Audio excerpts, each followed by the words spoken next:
It was Savannah, Georgia, 1854. The yellow fever had come again, and this time it was hungry. Bodies were stacked in wagons. Doctors worked until their hands shook, and throughout the city, a rumor spread like infection that the last stage of yellow fever mimicked death itself. A coma-like stillness, with shallow breaths almost too faint to notice. Some of the dead were not dead at all. And yet, the pits were always dug fresh. The soil was always waiting.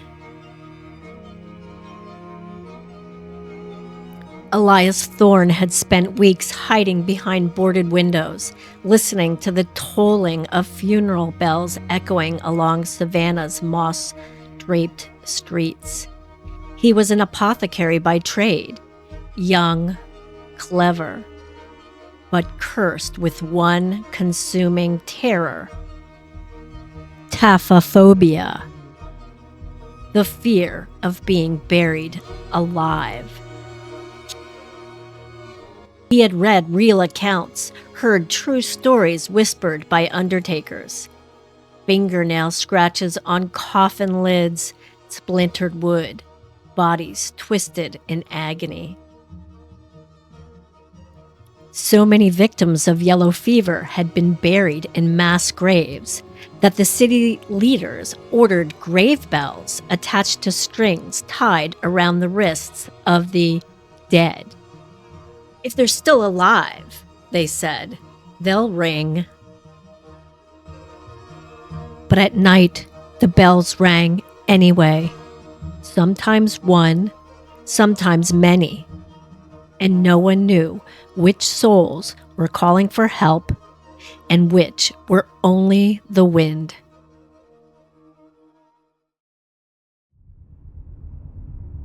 One August evening, Elias felt the fever coming for him. At first he had chills, and then a burning stomach. And then there was black vomit. Then came the darkness. When he woke on his cot the next morning, sweat pooled beneath him. His skin felt like paper, and he had a faint heartbeat. His greatest fear whispered against his skull. If they find you like this, they'll think you're dead. He stumbled outside, intending to flee the city, but the streets swayed beneath him, and the world folded into a shadow. Everything went still. Elias heard voices first. It was men talking, and ropes tightening, and shovels scraping. But he couldn't move his body. "Young one," someone muttered. "Such a shame." He tried to scream. Inside his mind, he was just roaring. But outside, he couldn't even muster a breath. The plague wagons rolled. He felt himself lifted, dropped, the thud of earth beneath him. Then he smelled the pine wood. Something cold tightened around his wrist. It was a string. It was leading upward. It was a grave bell.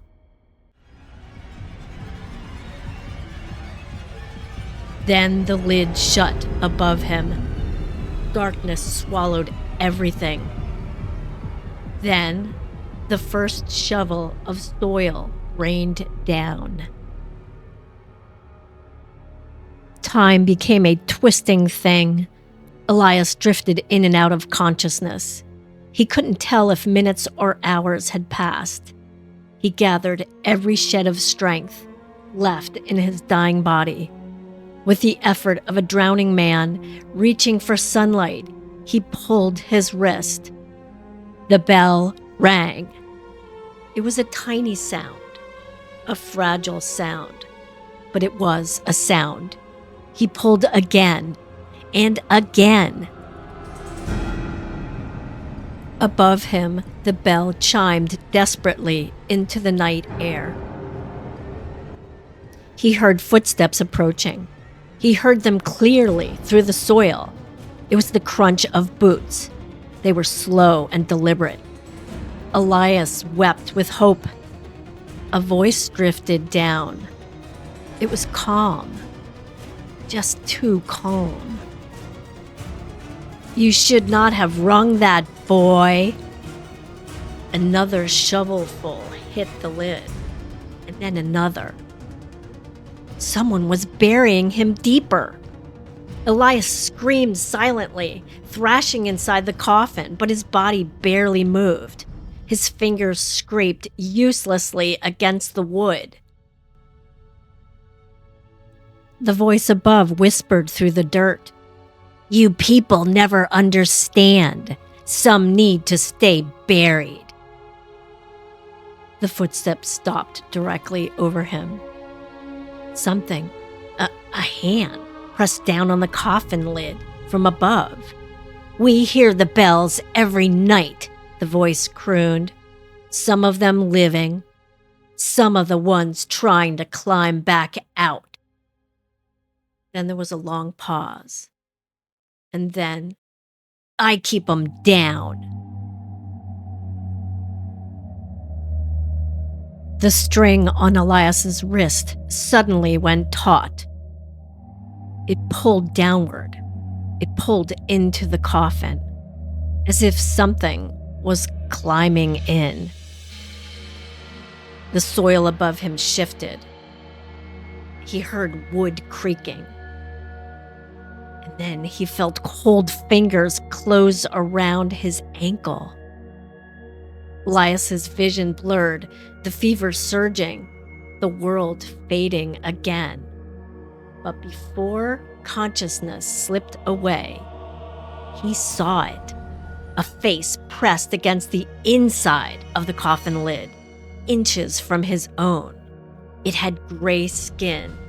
Its mouth was sewn shut with dirt, but its eyes were open. Someone or something had been in the coffin first, and it was smiling, even with its lips sealed shut. Elias felt the presence crawl closer, its weight sinking the coffin deeper into the pit. The last thing he managed, the final act of a terrified man, was one final tug on the string. Far above, in the moonlit cemetery, the grave bell rang, a tiny, timid chime. Just once, and then never again.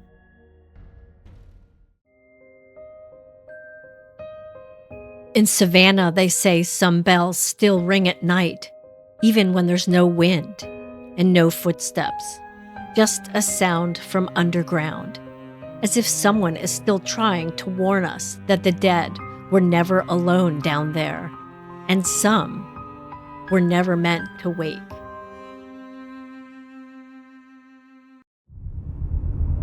If you've enjoyed this story, subscribe to the channel and hit that like button. And check out these next videos for some more short horror stories.